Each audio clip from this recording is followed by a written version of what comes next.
Okay guys, అందరికీ నమస్కారం.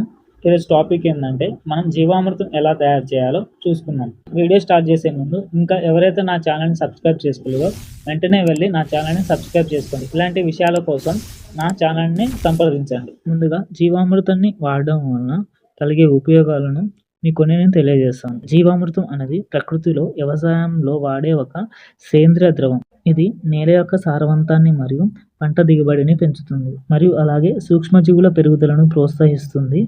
మరియు దీనిని వాడడం వలన వానపాముల చైతన్యం వృద్ధి చెందుతుంది మరియు రసాయనిక ఎరువుల అవసరం తగ్గుతుంది. ఓకే ఫ్రెండ్స్, మరికొన్ని ఉపయోగాలను నేను మీకు వీడియో చివరన తెలియజేస్తాను.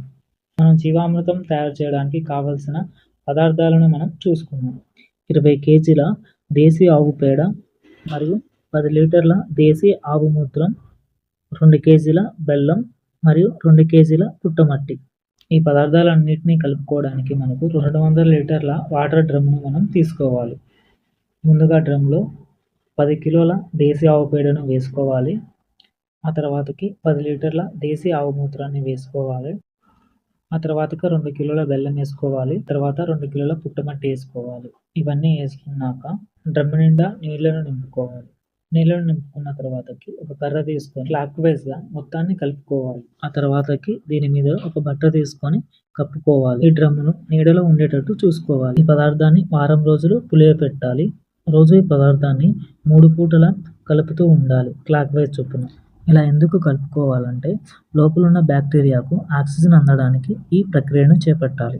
ఈ జీవామృతాన్ని మనం వారం రోజుల తర్వాతకి ఉపయోగించుకోవచ్చు. ఈ ద్రవాన్ని నేరుగా మొక్కకు ఇవ్వచ్చు లేదా పిచికారీ అయినా చేసుకోవచ్చు. జీవామృతం పిచికారీ చేసే విధానం: 3 నెలల్లో 60 నుంచి 90 రోజుల్లో పూర్తయ్యే పంటలకు ఎకరానికి మొదటిసారి విత్తనం నాటిన మొదటి నెలలో 5 లీటర్ల జీవామృతంకి 100 లీటర్ల నీటితో పిచికారీ చేయాలి.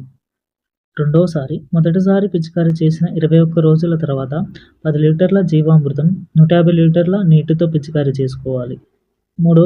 రెండోసారి పిచికారీ చేసిన 21 రోజుల తర్వాత 20 లీటర్ల జీవామృతం 200 లీటర్ల నీటితో పిచికారీ చేసుకోవాలి. నాలుగవసారి గింజ ఏర్పడేటప్పుడు మిల్కింగ్ స్టేజ్ 5 లీటర్ల మజ్జిగ 200 లీటర్ల నీటితో పిచికారీ చేయాలి. చివరిసారి జీవామృతం అవసరం లేదు.